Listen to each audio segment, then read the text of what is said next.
El 29 de julio de 1981, el mundo entero estaba pendiente de lo que sucedía en la londinense Catedral de San Pablo. Aquel día se celebraba la boda de Carlos, príncipe de Gales, y como tal, heredero de la corona británica, con la joven aristócrata Diana Frances Spencer. Solo había una invitada en la amplia nave que parecía ajena a la celebración. Justo la mujer que había compartido la noche anterior con el flamante novio, Camilla Parker Bowles. Camilla estaba segura del amor que el príncipe de Gales le profesaba, pero estaba resignada a ser la otra. Sabía perfectamente que no podía aspirar a más.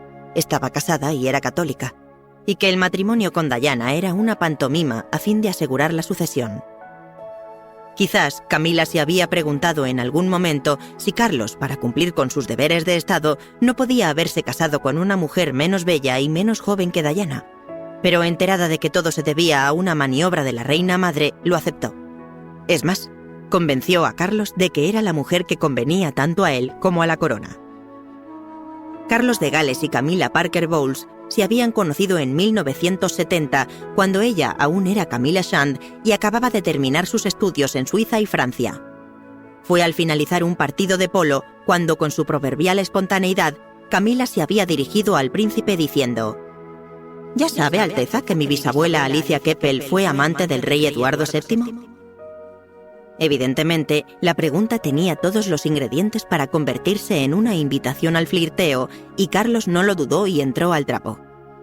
De esta forma tan simple, se inició una larga historia de amor llena de dificultades y múltiples interrupciones, pero con final feliz.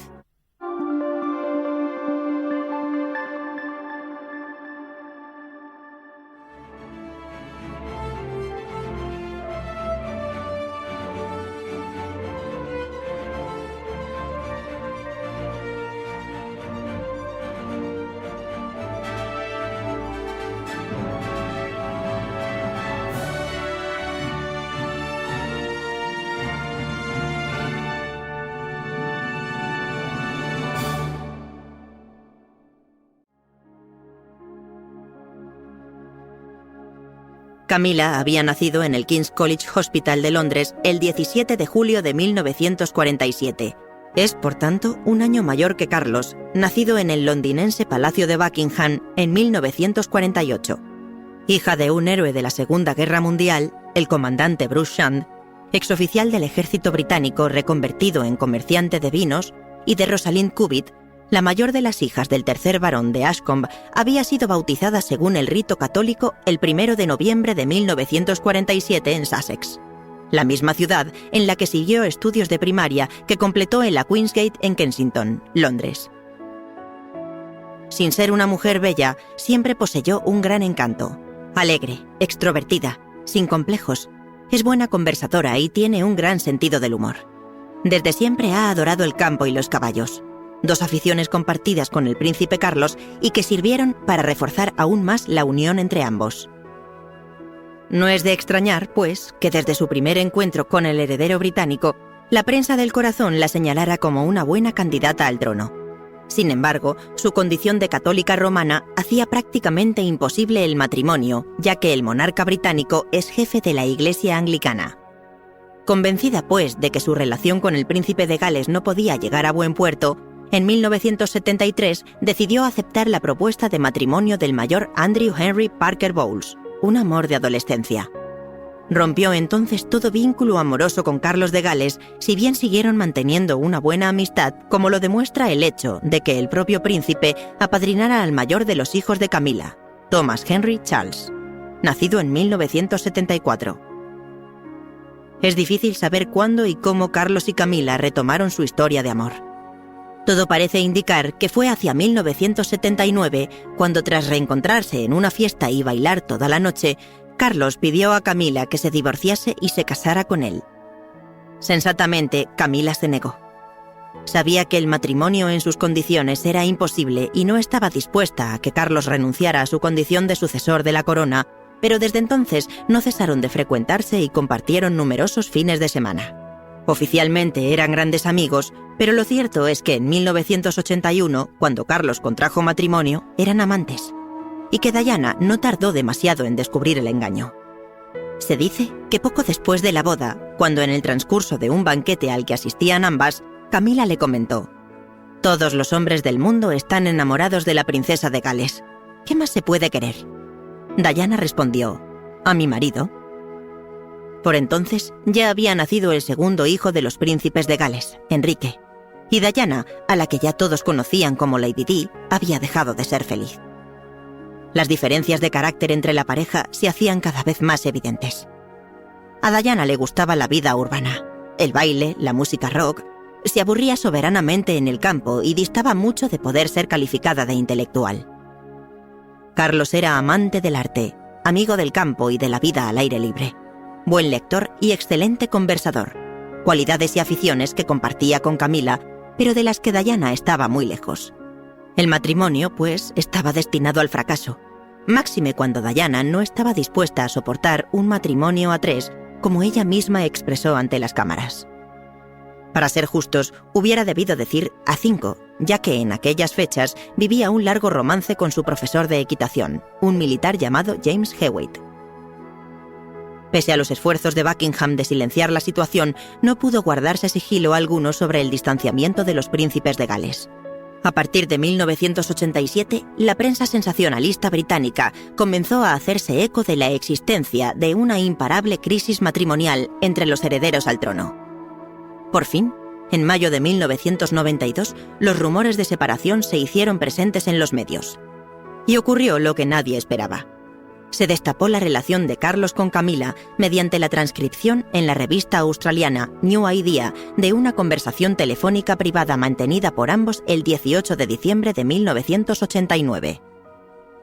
Duraba 6 minutos, pero los diarios británicos solo publicaron un extracto de la misma, extracto que rápidamente dio la vuelta al mundo. Can't bear a Sunday night without you. Oh, come on. I fill up your tank. Yes, you do. Sometimes I need you several times a week. So do I. I need you all the week. You're going to come back as Patty Rickard. God forbid a turn back. Tras la publicación de una conversación como la transcrita, no había lugar a duda sobre el cariz de las relaciones entre Carlos y Camila. El escándalo fue mayúsculo. Se acusó al MI5, el servicio secreto británico, de haber grabado y difundido las comprometedoras conversaciones telefónicas y ni siquiera la negativa del premier británico, John Major, consiguió acallar las habladurías. El buen nombre de los herederos del trono británico quedó muy dañado. Máxime cuando Diana también había acudido a la prensa para dar su versión de la crisis y entre las 3 cintas publicadas se encontraba otra que reproducía una conversación de la princesa con otro posible amante, James Gilby.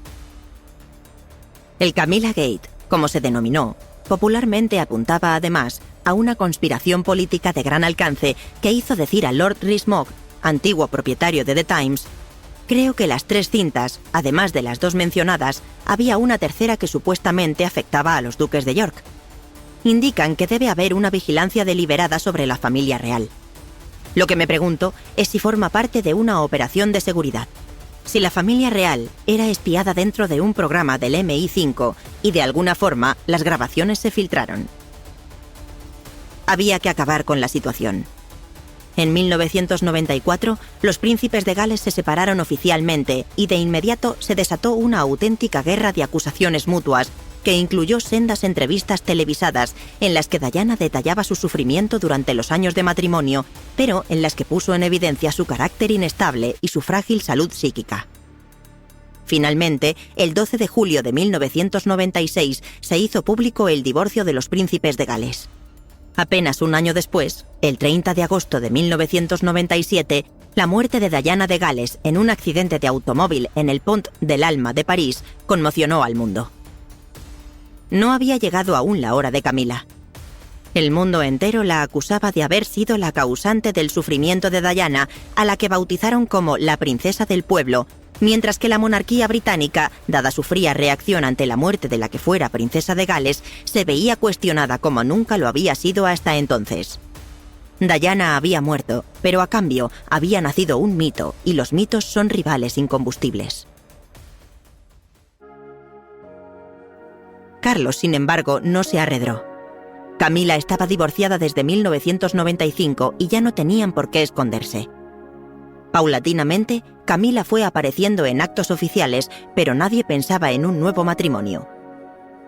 Si en el futuro Carlos accedía al trono, iba a ser además gobernador supremo de la Iglesia de Inglaterra. Cierto que la apertura de las iglesias católica y anglicana permitía su unión, pero la jerarquía eclesiástica, amplios sectores políticos y la opinión pública calificaban de escandalosa la boda del heredero con una mujer con la que había mantenido relaciones mientras ambos estaban casados. No obstante, todas las dificultades acabaron por superarse y en 2005, desde el Palacio de Buckingham, se anunció el compromiso de Carlos y Camila, filtrando que se contaba para ello con la aprobación de los príncipes Guillermo y Enrique, a fin de acallar posibles suspicacias ante la opinión pública. En el comunicado se anunciaba además que Camila llevaría el título de duquesa de Cornualles con tratamiento de Alteza Real y de duquesa de Rothesay en Escocia, pero que nunca sería denominada princesa de Gales como señal de respeto a la memoria de Diana. La doble ceremonia se celebró el día 9 de abril de 2005. Primero, una escueta boda civil en el Ayuntamiento de Windsor, a la que siguió un oficio religioso en la capilla del castillo.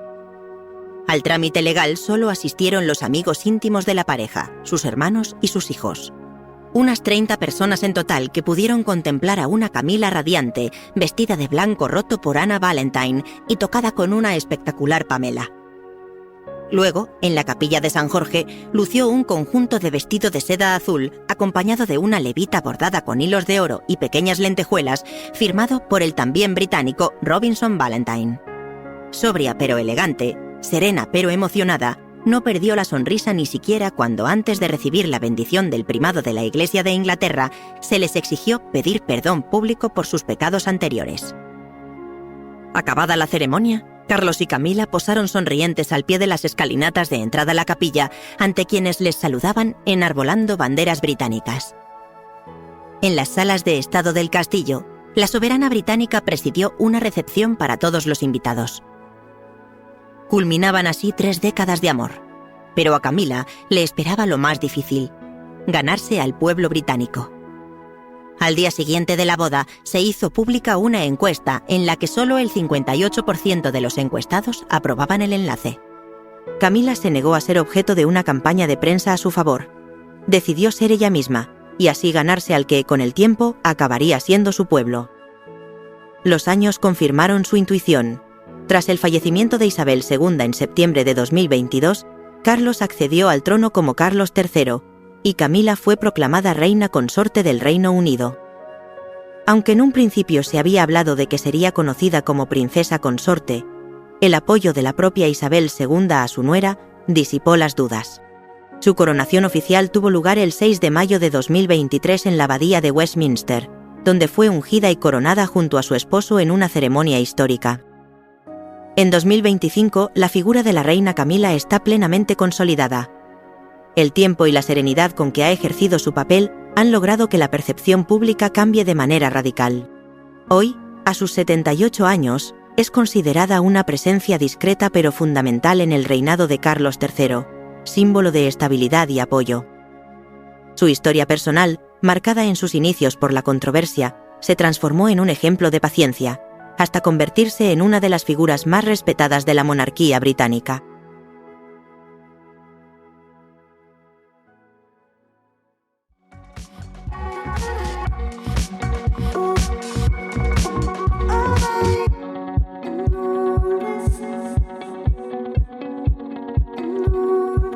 Time